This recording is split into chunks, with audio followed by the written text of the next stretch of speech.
Gəlin bugün bir anlıq dayanaq, gündəlik qayğılardan, səs-küydən biraz aralanaq. Çünki bugün biz sadəcə bir mətni təhlil etməyəcəyik. Bugün biz bir həyat hekayəsinə, bir fədakarlıq dastanına toxunacağıq. Bəlkə də elə sizin öz evinizdə hər gün səssizcə yaşanan, amma çox vaxt fərqinə varmadığımız dərin bir həqiqətə birlikdə baxacağıq. Bu, sözlərdən daha çox hisslərlə anlaşılan bir hekayədir. Odur ki, gəlin bütün diqqətimizi toplayaq və bu səssiz hekayənin pıçıltılarını eşitməyə çalışaq. Gecədir, günün bütün təlaşı, bütün səsküyü çəkilib, evə bir sükut çöküb. Artıq nə televizorun səsi gəlir, nə də telefonların bezdirici bildirişləri. Tam bir sakitlik. İlk baxışdan bu adamı rahatladan, bir dincilik, bir hüzur sükutu kimi görünə bilər, elə deyilmi? Amma gəlin bir anlıq dayanıb qulaq asaq. Bu sükut doğrudan da rahatlıqdanmı yaranıb? Yoxsa bu daha dərin bir şeyin, bəlkə də deyilməyən sözlərin, ifadə edilməyən yorğunluqların sükutudur? Xeyr, bu rahatlıq sükutu deyil, əsla deyil.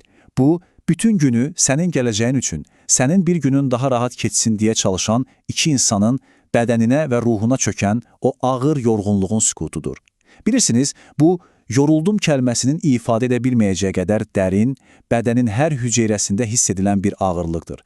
Bu, əslində, onların sənə olan sevgilərinin ən səssiz, amma ən güclü ifadəsidir. Gəlin indi o səhnəni birlikdə gözümüzün önündə canlandıraq. Atan qapıdan içəri girir. Üzündəki o cizgilər, sanki günün xəritəsidir. Hər birində bir zəhmət, bir mübarizə izi var. Yavaşca əyilib ayaqqabısını çıxarır. Amma bu hərəkətə diqqətlə baxın. Bu sadəcə ayaqqabı çıxarmaq deyil, əsla. O, sanki bütün gün çiyinlərində daşıdığı o görünməz yükü, o məsuliyyəti, o fiziki ağırlığı ayaqlarından çıxarıb evin bir küncünə qoyur. Bəlkə də əlləri yüngülcə titrəyir, bəlkə də beli ağrıdığı üçün bir anlıq nəfəsini dərir. Amma üzündə bir şikayət ifadəsi yoxdur. O, bu yorğunluğu özünə saxlayır. Eyni sükut, eyni səssizlik mətbəxdə də hökm sürür. Anan oradadır. Səssizcə nəsə edir. Ola bilsin qabları yuyur, ya da sabah üçün nəsə hazırlayır. Yanına gəlib səni, niyə hələ oyanıqsan? Dərslərini oxudunmu deyə sorğu-suala tutmur. Səni danlamır. Bilirsiniz niyə? Çünki onun sükutu qəzəb deyil. Onun sükutu bir gözləntidir. Heç tükənməyən bir ümiddir. O, sənin bir gün öz məsuliyyətini anlayacağına, onun deməsinə ehtiyac qalmadan öz gələcəyin üçün çalışacağına inanır və səbirlə sadəcə o günü gözləyir. Bəli, onların hər ikisinin də sükutu əslində qulaq batırıcı bir səslə danışır. Atanın yorğun bədən dili, ananın səbirli baxışları, bütün bunlar sənə bir hekayə danışır. Fədakarlıqdan, sevgidən, ümiddən bəhs edən bir hekayə. İndi əsli sual budur. Sən, gündəlik təlaşların, o telefonun ekranının və öz düşüncələrinin səsküyü içində, bu səssizliyin içindəki o güclü səsi, o pıçıltını eşidə bilirsənmi? İndi gəlin o fədakarlığın ən konkret, necə deyim, ən toxunula bilən sübutlarına yaxından baxaq. Atanın əllərinə və ananın gözyaşlarına. Bax, bu ikisi onların sənin üçün nələrdən keçdiyinin, hansı çətinliklərə sinə gərdiyinin canlı və danılmaz isbatıdır. Bir anlıq dayanın və fürsət tapsanız atanızın əllərinə diqqətlə baxın. Amma xahiş edirəm, sadəcə baxmayın, onları hiss etməyə çalışın. O əllərin üzərindəki o qırışlar, illərin və zəhmətin yaratdığı o qabarlar bir xəritə kimidir. O əllər sənin əllərin kimi yumuşaq deyil, bilirəm, çünki həyat onlara qarşı heç də yumuşaq davranmayıb.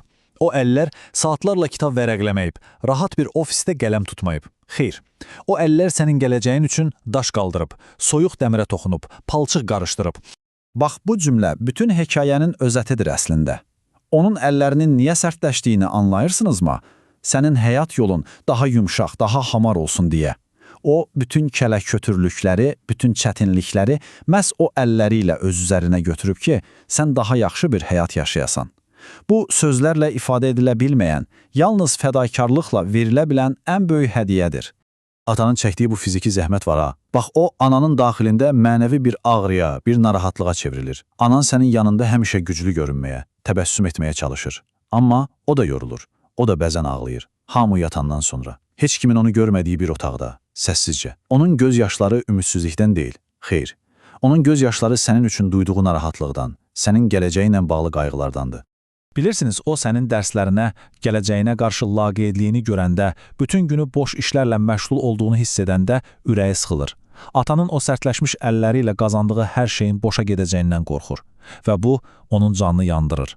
Amma bütün bu narahatlığa baxmayaraq, o ertəsi gün yenə ümidlə oyanır. Sənin üçün yenə səhər yeməyi hazırlayır, sənin üçün yenə dua etməyə davam edir. Çünki ana ümidi heç vaxt tükənməz. Yaxşı, onlar bütün bunları edərkən, bütün bu fədakarlığı göstərərkən, gəlin indi güzgünü özümüzə tərəf çevirək. Bəs sən nə edirsən? Sənin bu günün necə keçir? Və bu gün atdığın ya da atmadığın addımlar sabah səni hara aparacaq? Gəlin indi bu acı həqiqətlə üzləşək.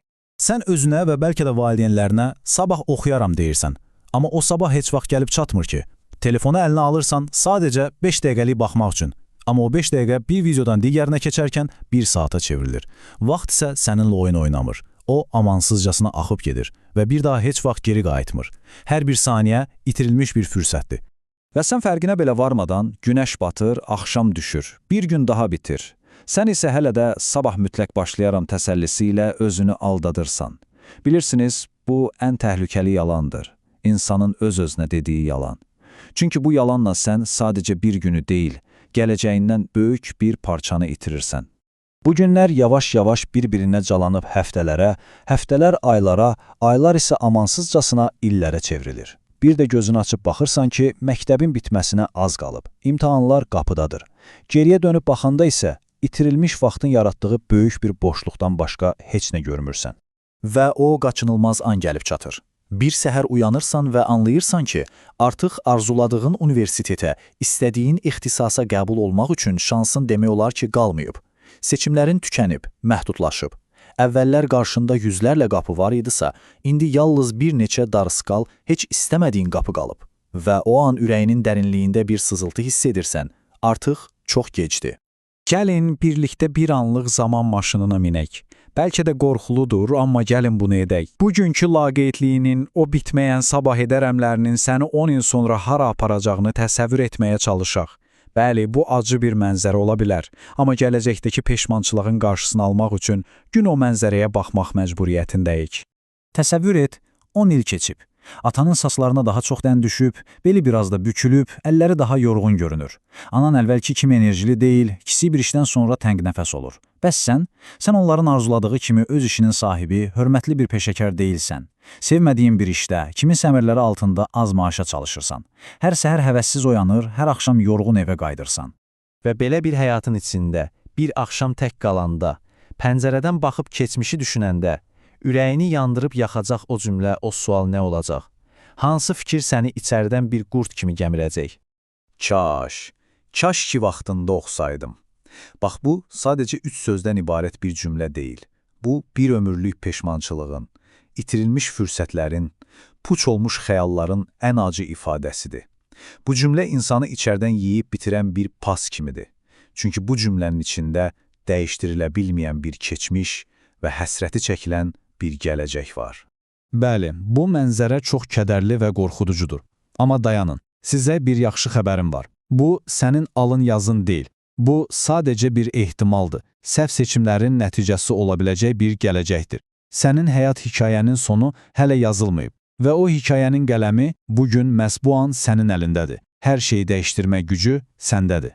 Bəli, bəlkə də imkanlı bir ailədə doğulmamısan. Bu sənin təqsirin deyil, bu sənin gerçəkliğindir. Valideynlərin başqası üçün çalışa bilər. Amma kasıb qalmaq, ömrünün sonuna qədər başqasının yanında işləmək sənin məcburiyyətin deyil. Bu sənin seçimin olacaq. Sən bu reallığı qəbul edib təslim ola bilərsən, ya da bu reallığı dəyişdirmək üçün mübarizə aparmağı seçə bilərsən. Öz həyatının sahibi olmağı seçə bilərsən. Yaxşı, bəs bu böyük dəyişiklik necə başlayır? Nəhəng addımlarla deyil, yox, kiçik amma qərarlı addımlarla. Bugün telefonu kənara qoyub sadəcə bir səhifə kitab oxu. Sabah 2 səhifə oxu. Bugün sadəcə bir riyaziyyat məsələsi həll et. Gələcəyin üçün bugün kiçik amma mənalı bir addım at. Unutma, ən uzun yol belə ilk addımla başlayır. Sənin ilk addımın bu olsun. Unutma, bugün o kitabın başında keçirdiyin o bir saat, həll etdiyin o tək bir məsələ əslində sabahki azadlığının, uğrunun, xoşbəxtliyinin təməl daşlarıdır. Bugün əkdiyin kiçik bir bilik toxumu sabah səni kölgəsində saxlayacaq böyük bir ağaca çevriləcək. Sən bugün öz gələcəyini inşa edirsən. Atanın o sərtləşmiş əllərinin, ananın səssiz göz yaşlarının qarşılığını vermək üçün, 10 il sonraki o dəhşətli kaşki peşmançılığını yaşamamaq üçün, xəyallarındakı o azad, o böyük həyatı qurmaq üçün, o qərarı sabah deyil, bugün ver, indi ver. Qalx və ilk addımını at. Çünki Böyük həyat məhz indi verilən kiçik bir qərarla başlayır və bu seçim yalnız sənindir.